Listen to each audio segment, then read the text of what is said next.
Okay, good morning, everyone. Yeah, we'll start this momentarily. Thank you for joining me this morning. Okay, I think we can start. We have quite a number of us here already.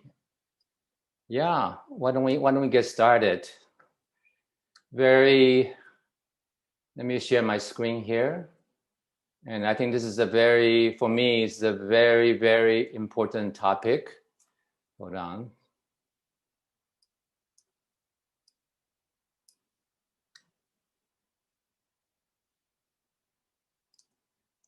And a very timely topic. I'm very happy to be invited to this year's Truth and Reconciliation work. This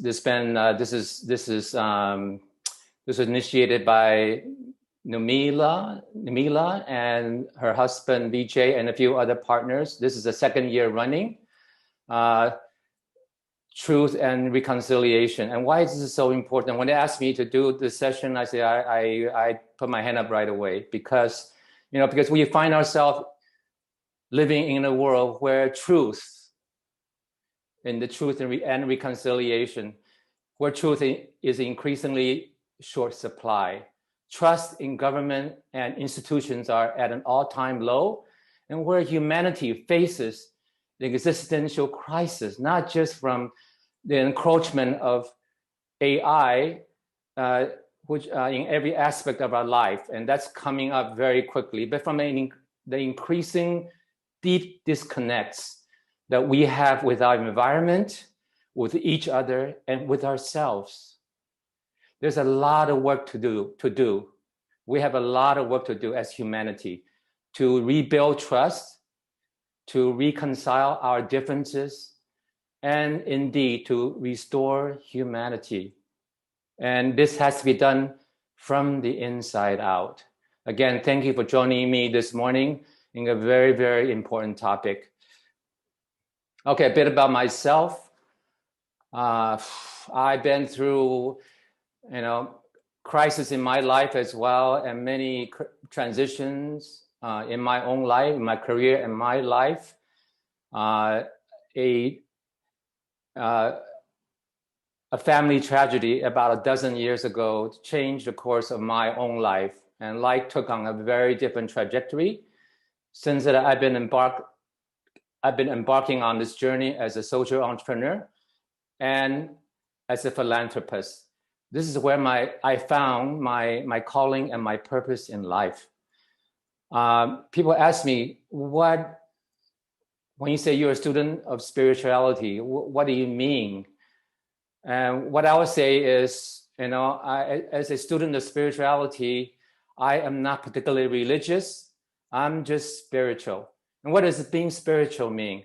It just means that we are more than this skin encapsulated ego. We are indeed spiritual beings. This skin encapsulated ego is the thing that separates one human being from another. It makes us feel all alone. It is the source of much of our pain and suffering in this world. On the other hand, the human spirit is boundless and it's eternal. It is beyond space and time.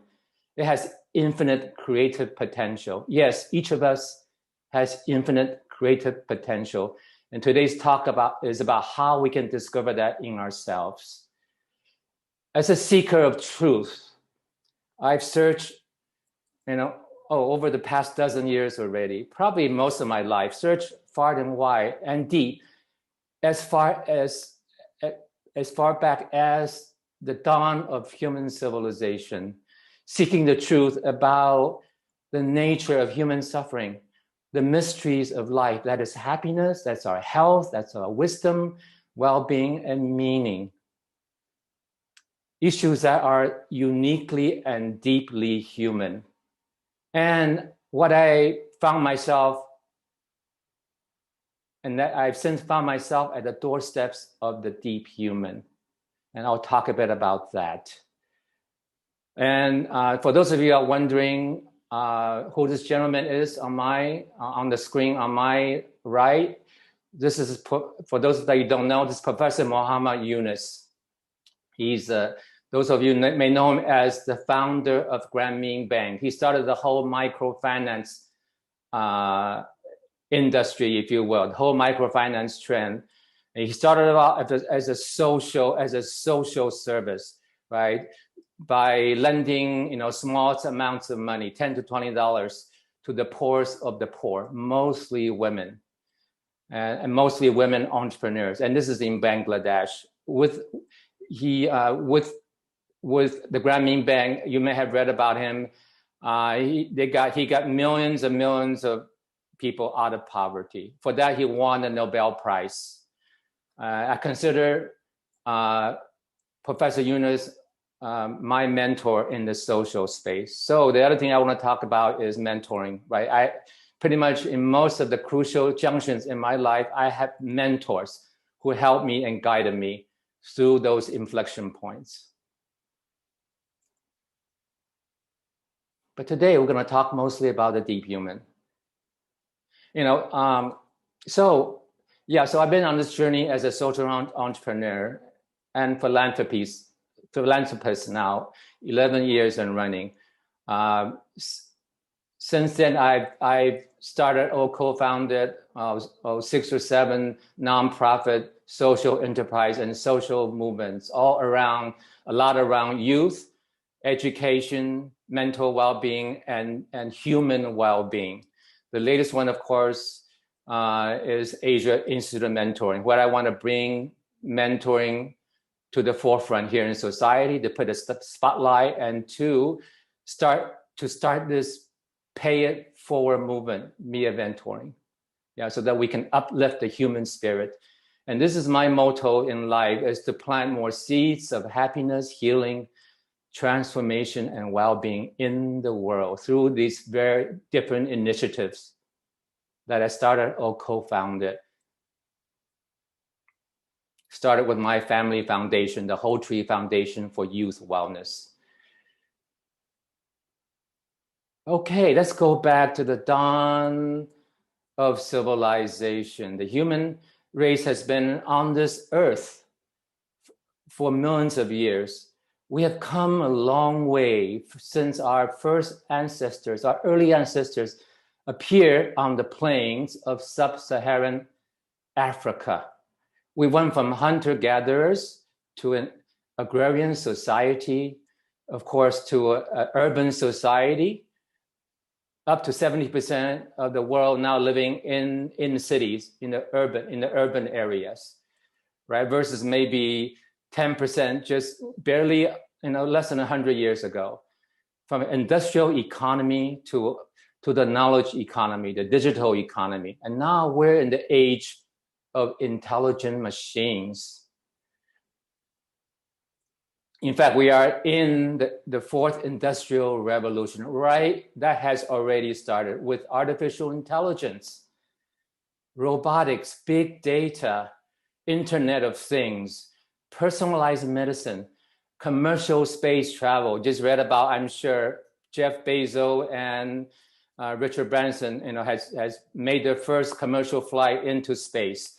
We have amazing scientific discoveries and technological advances from the cosmological level all the way down to the quantum scale. We have Siri, self-driving cars.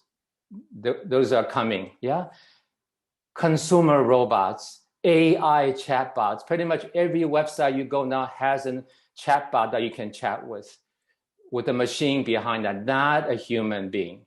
Machines that can perform language translations and understand spoken human language, like Siri. We have machines that can beat human world champions in the game of chess, the game of Jeopardy, even the ancient game of Go. That's AlphaGo from Google Brain, and even poker. Machines are now better than human. Machines now can write music, they can paint, they can create beautiful paintings, sometimes looks like original painting. They had They assist now in drug discovery, right? At the different pharmaceutical companies, they can even perform simple disease diagnosis. They are already trading stocks on our behalf. Singularity is the point in time when machine intelligence surpasses human intelligence. Many have predicted that it will arrive, machine intelligence, in the imminent future, in our lifetime, in fact. And as this exponential future arrives, when computers can process information and make productive decisions at speeds, orders of magnitude as faster than humans can, the list of activities and tasks where computers can outperform humans will also grow exponentially. And as this trend continues, there is virtually no limit how smart, how intelligent computers can become. It is not just a question about jobs and livelihood. Yes, a lot of jobs, a lot of tasks that are once done by human will be done by machine. That's already happening. It's also becomes an existential question. In fact, technology is advancing at such a rate that, in my belief, and we can see it all around, that outpaces our human ability to be able to control it and harness it for good. This is a very urgent task. We need to harness technology for good, and too often it's just the opposite. Too many instances, technology have been deployed to the detriment of our health and our well-being and our own sustainability. And this is the task at hand. You know, yeah, we all know this man, right? He talks about technology will surpass our human interaction, and that's, you know, at that point, the world will have a generation of idiots. In fact, we're there already.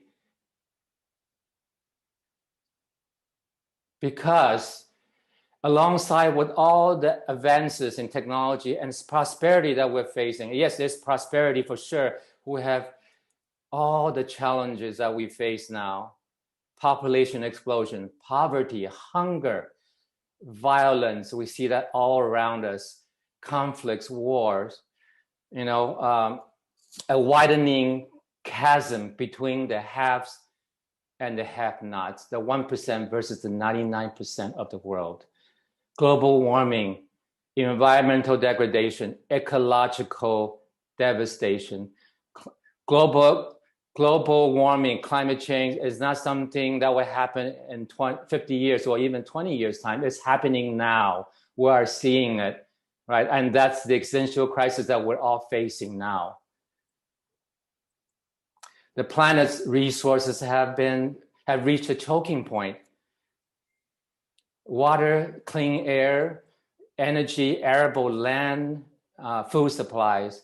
The world's oceans are vastly overfished.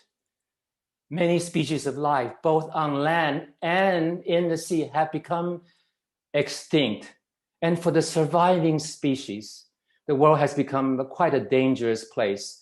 It's become a dangerous place for ourselves, especially for women and for children. Most governments in the world, in the developed world, are bankrupt. But I think even more urgent is the crisis of moral bankruptcy. Meanwhile, what faces an epidemic of diseases of the modernized society. The latest pandemic is just one great example of what this increasing occurrence of epidemic and diseases, and for sure this won't be the last. More will be coming. We can see it. We have diseases both of the body and the mind. We have cancer, heart disease, diabetes, hypertension, obesity, autoimmune, chronic stress and anxiety and even depression. Youth depression and suicide rates have gone up dramatically. And this is especially true during the past year and a half, during the pandemic. More and more young people are harming themselves and even taking their own lives. As human race, we seem more and more disconnected and in greater disharmony with our planet, with our environment, with each other, and with ourselves. We are materially wealthy, but spiritually poor. And then we have what I call this great human divide. This great human divide. More and more of the world's health are concentrated in fewer and fewer hands. This is a figure that was quoted before, probably 3 or 4 years ago, right before the pandemic. Half, a handful of the wealthiest people, billionaires, own just about the same wealth as 3.6 billion people, which is half of the world's population. Less than 10 people own as much wealth as half of the world's population. And this has only been exacerbated. This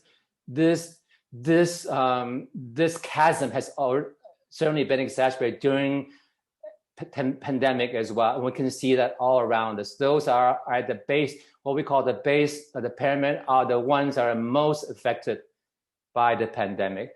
And this great human divide plays out not just wealth, but power. With wealth comes power. It's been concentrated in fewer and fewer hands. And this plays out around the world, not just in regions, geographies, countries, but even in cities. In cities, you can see the huge gap between the wealthy who live in their own castles and those that live in the slums. They live side by side. Okay? And this is part of the great human divide, the human condition.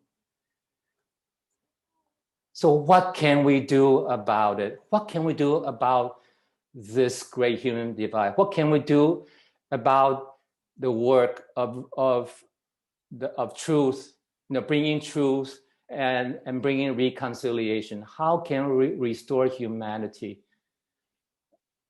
Of course, we know already it has to be done from the inside out. The first step is what Marcus Aurelius, by the way, is a Roman emperor, and he is a deep human. He said, look within. Within is the fountain of all good. Within is the fountain of God. What is that fountain of all good that's within every human being? Just think about it. Just think about it for a minute. If you look back, if you think back, if you bring your memories back when you were a teenager, maybe even a child, all the way back when you were a baby. I think when we were a baby, we were all good. We're all pure. We're all pristine. I believe everyone is born, with a few exceptions, is born good. Is born good. How do we find that fountain of good again? That's, again, we all have it. That's inside each of us. Let me go back to China, okay, 5,000 years ago. The Chinese writing system, the character system, as much as the Indian, the Sanskrit was invented over 5,000 years ago. 5,000 years ago, okay? And as you may know, also, the meaning of a character, there's a lot of thoughts and wisdom that went into the design of the character system that can express everything that's possible, all meanings, all connotations. And in fact, some of you may know the meaning of a character is the composition of the meaning of its parts. Yes, the characters are made up of parts. So this is the character in front of you. This is the character E. E. Some of you may recognize it, which translates to thought or intention. Thought or intention. Okay. 意念意志, right? Our thought, our intention, our will. This is the character that represent that. So what is E? Let's break E apart to see what is actually the meaning. E is made up of these two parts, right? The top part and the bottom part themselves are characters in their own right. The top part you can see is the character Yin on the top, and the bottom is Xin, right? So the character E is made up of Yin and Xin. Xin, I think most of you know, is the heart. Is heart. What is Yin? Some of you may say, "Oh, it's sound." Yes, you'll be half right. Yin is actually, Sheng Yin will be sound, but Yin is actually vibration. It's the vibration behind the sound that we generate. So what is E then? What does E really mean? E then, combining Yin and Xin vibration at heart, it just means that every thought and intention is the vibration of the heart in the universe that can be received, detected by someone who's sensitive. Yes, every thought and intention is a vibration of the heart that can be received by someone. So this is not woohoo stuff, because when you know it for yourself. Sometimes when you walk into a room, into a crowd, you can immediately sense a vibe from, or you meet someone for the first time, you sense a vibe from that person, from the group of people. Where is that coming from? That is the vibration. The vibe is vibration, right? Your heart is capturing their thought and intention. All those is not expressed explicitly by them. This is E. In fact,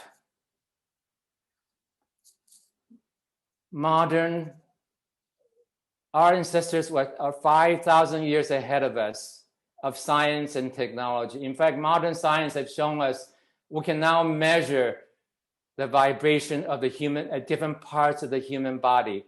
Some people call it aura, right? But you can use a machine called a biofeedback machine. If you've been to one of these, and you can measure the energy, the vibration, the electromagnetic energy at the different parts of your body. And what they've shown now is that the energy at the heart, at your heart center, right in the middle of your chest, is many thousands of times stronger magnetically than the brain. The heart, the energy at the heart, the EM field is thousands of times stronger than. What does this tell us? That in fact, it's not the brain, but it's the heart that is the center of our energetic being, is the center of your energetic being. Another ancient wisdom tells us, right? Chinese says, 万法由心生, translate to all phenomena arises from the heart. All phenomena arises from the heart. Everything that we see came from the heart. Everything, if you think about this, Singapore, anything that we see around us, right? The country of Singapore. 55 years ago, we're celebrating the 56th anniversary of the founding of Singapore. 56 years ago, Singapore was nothing but an intention, an idea in the heart and the mind of her founding fathers. It was nothing. And this is true of everything in the visible world that we see, right? It exists once in the mind and the heart of someone or a group of people.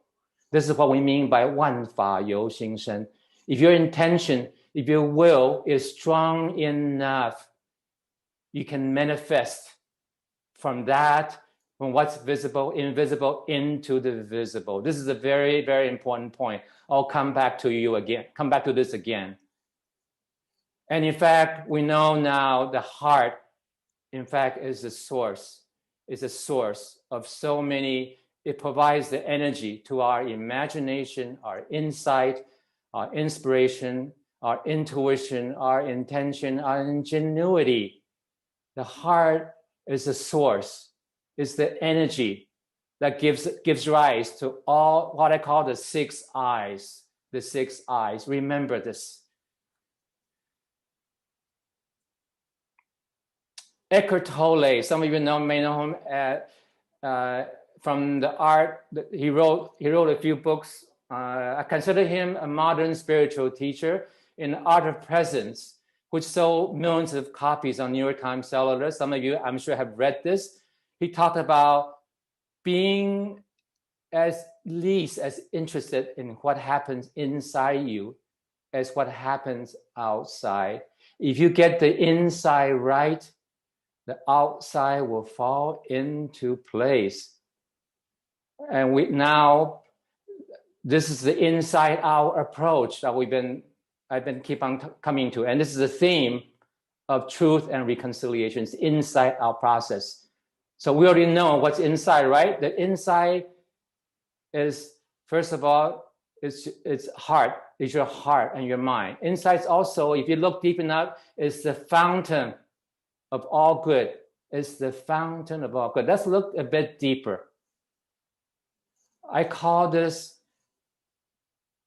if you look deeply into your heart, these are the 5 C's of change and transformation.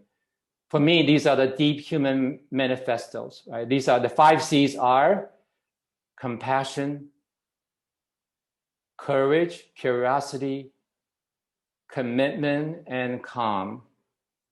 Compassion and love is a source of creativity, of creation, and all creativity is the most powerful force in the universe.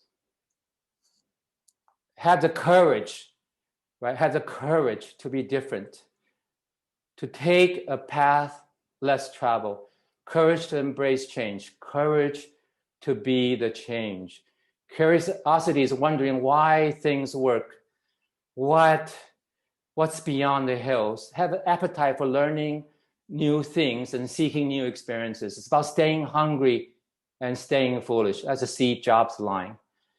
Commitment to a cause or purpose is the foundation of a meaningful life. Finally, calm, the inner calm enables us to ride out the roller coaster that is life, to live mindfully, to create that inner space, to nurture inner peace and harmony, allowing creative solutions to life challenges to spontaneously emerge. Inner calm is very, very important, combined with commitment, curiosity, courage, and compassion. These are the 5 C's. Any change we need to have. These are the 5 C's or the seeds of any change that we wish to create, we wish to see in the world. Of course, there's creativity. And the creativity is talked about a lot, but for me, in my own experience, in my own research, it's just these 4. We are creative because of these 4 things. When we are inspired, when we have exposure through art, music, poetry, the beauty of nature, inspirational literary work, encounter with inspirational people. They are food for the soul. They inspire the soul. When we're in love, when we're passionate about something, driven by purpose and meaning, when we're empathetic, when we put ourselves into other people's shoes and see things from different perspectives. Finally, when we're calm and we're relaxed, when we are in tune with the creative forces of the universe, allowing epiphanies and miracles to come to the fore. These are the 4 forces of creativity combined with the 5 C's. And of course, the entrepreneurial spirit of being curious, wanting to explore, right? Willing to learn, lifelong learning, wanting to build things, not just to consume, being skeptical, not accepting the way things are, taking the path less traveled, have the courage. It's about staying hungry and staying foolish. These are all qualities of an entrepreneurial spirit that we need to cultivate in ourselves and in each other.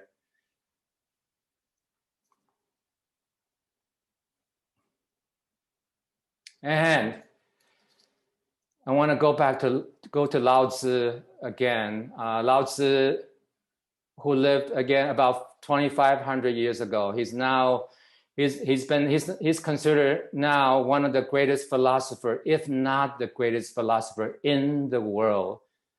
And he, through his book, Dao De Jing, some of you may have read it. Yeah, Dao De Jing. He's written this one book. This book has been translated to over 200 languages. It's the second most translated book, wisdom scripture in the world after the Bible. Okay, so Lao Tzu, I'll take one teaching from him. He said, 圣人恒无心，以百姓之心为心, which translates to the enlightened one, the awakened one, the deep human is forever selfless. He holds the world in his heart. He holds the world in his heart. So selflessness, right? We need to, together with the 5 C's and creativity and entrepreneurial spirit, we need to become more selfless. There needs to be less of me and myself and I, and more of we. More of we. Another teaching from him, and I alluded to this, all things that are invisible are manifestation of things that are once invisible. 天下之至柔，驰骋于天下之至坚. And what's invisible? The heart and the mind, right? Everything that are visible that we see now are a manifestation of things that were once in our minds and our heart. And more than that, much, much more than that. Lao Tzu is something about something bigger. And it's this. In fact, we know that the universe, the material universe that we see, right, is in fact sitting in what we call the quantum vacuum. The quantum vacuum. The quantum vacuum, yeah, is the womb of all creation. It's the invisible, giving rise to the visible. In fact, the entire universe we know now, right? 96% of the universe is dark. Science has shown this. What does that mean? It means that it's not visible, cannot be detected. It's primarily dark energy and dark matter. Dark energy and dark matter, which cannot be detected by any instrument. And in fact, so what is the dark? This is something that's totally invisible, giving rise to the visible. In fact, particle physics with all the the higher, what they call the higher energy physics, tells us if you drill down to the deepest, the smallest units of matter, that in fact there is no matter at all. There's no such thing as matter. Go down to the smallest quantum scale, it's just energy spinning around. It's a quantum vacuum. So matter, in fact, as we know, is empty. It's empty, right? So and of course, we all know also as science has come out of that, our mind and body are intrinsically, inexplicably linked. right? In fact, our belief, our attitudes, intention can affect the health of our biology. So in fact, the invisible, everything that's visible from our body outwards is a manifestation of everything that was invisible. Isn't that amazing? Science has proven this out. Emptiness is form.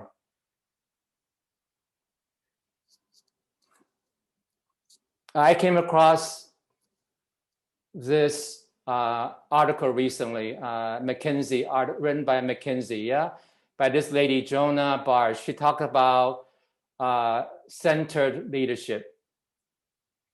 She said, in it, she said, centered leadership is the mastery of your thoughts, your feelings, and your actions in pursuit of profound change that you're hoping to enact in the organization or the community in which you lead.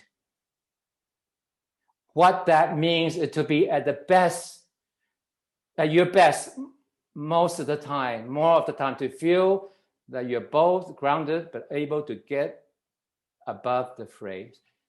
And what caught my eye is centered leadership, which is what we need more and more of. Leadership, centered leadership, is the mastery of your thoughts, your feelings, your emotions, your actions. This is self-mastery. I think we're now ready to reawaken the deep human that's within each of you.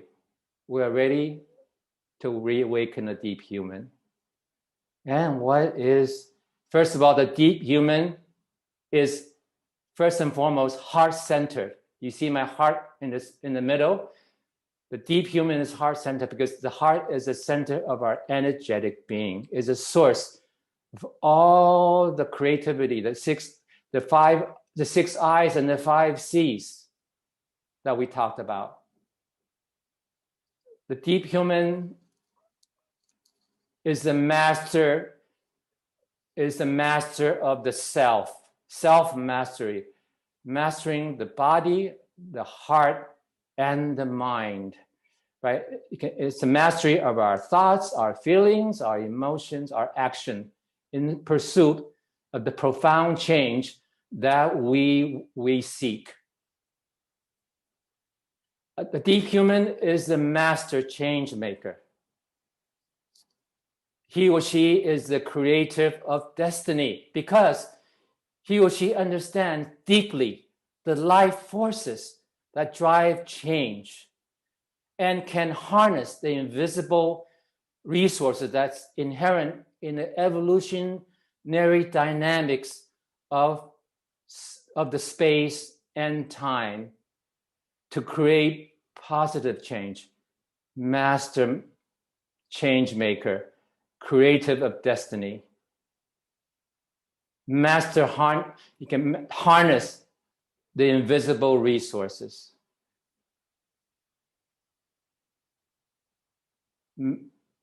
Non-self. He or she is an embodiment of non-self. Non-self doesn't mean no self. It just simply means that you deeply understand that you are part of something that's greater than yourself. Non-doing or wu wei, non-doing is the modus operandum of the deep human. It's not non-doing. It's often misinterpreted as not doing anything. It's just the opposite. It's about taking actions from the higher self, just like the Bhagavad Gita, Arjuna, taking action from the higher self with a higher purpose in mind. This is non-doing. Lastly, the deep human engages in selfless service. Wu Xin, he holds the world in his heart.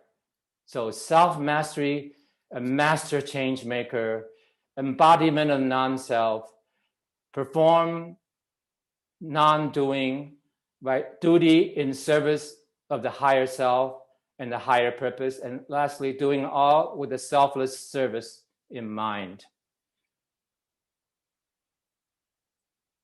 When you're in the space of the deep human, which again, everyone is a deep human already, right? You don't need to search for it because it's already in you. You just need to find it again. You realize that, and this is a quote from Rumi, that we feel like we are so often we feel like we're just a cog in the machinery of life. We're just a drop in the ocean, but you are not a drop in the ocean, right? In fact, you are the entire ocean in a drop. That is your body. That is your body. And in fact, this is the same ocean that we're all in.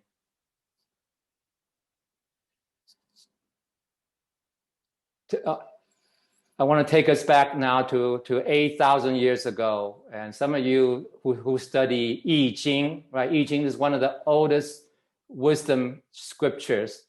It's almost the source of I Ching was about 8,000 years ago. And I want to take this teaching, very important. It says, let me read the Chinese first. 修身内求，内圣外王，内诚外救，内文明外柔顺，文明遗址化成天下. It translates, is my translation, okay? Self-cultivation via inner works. 修身内求. So it's inner works, right? We have to go inside. Inner awakening creates outer force for good. Inner achievement brings outer success. Inner enlightenment brings outer harmony. When inner transformation is complete, outer transformation of the world is in sight. 文明遗址化成天下. This is where Eckhart Tolle got his, when you get the inside right, the outside will fall into place. This is the inside approach, out approach to life and to work. To life and to work. And this is as old as 8,000 years. I want to show you this this is of course from Steve Jobs and his widow Lorraine Power Jobs. This is his partner and wife. Of course, Steve Jobs passed away in 2011, I think. They were having this conversation, right? And this is what both Jobs and Lorraine believe, that we don't have to accept the world that we're born into, something that is fixed and impermeable. We are not a cog in the machinery of the world. When you zoom in, it's just atoms and things moving around. The atoms and particles just like us. When you zoom in, it's just atoms and particles just like, and when they move all the tiny,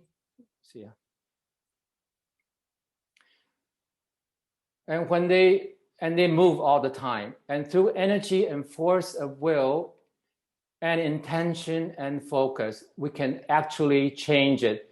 We can move it. Through energy and the force of will, and through intention and focus, we can actually change it. We can move things. Remember that? Remember, everything around us is just nothing but energy and particles. If we have the intention and the focus and the will, we can change. We can change what's around us. We can change things, right? And this is obviously, that's what, if you look at Steve Jobs' his life, his own journey of self-actualization and self-realization, which talks about this is what he's done. He feels like he doesn't take things as he sees them. He takes things. He can change the world. He can make a dent in the universe because this is what he believes, and this is true. We can make a dent. We don't have to accept the status quo. With enough intention and focus and energy, right, and will, we can change things.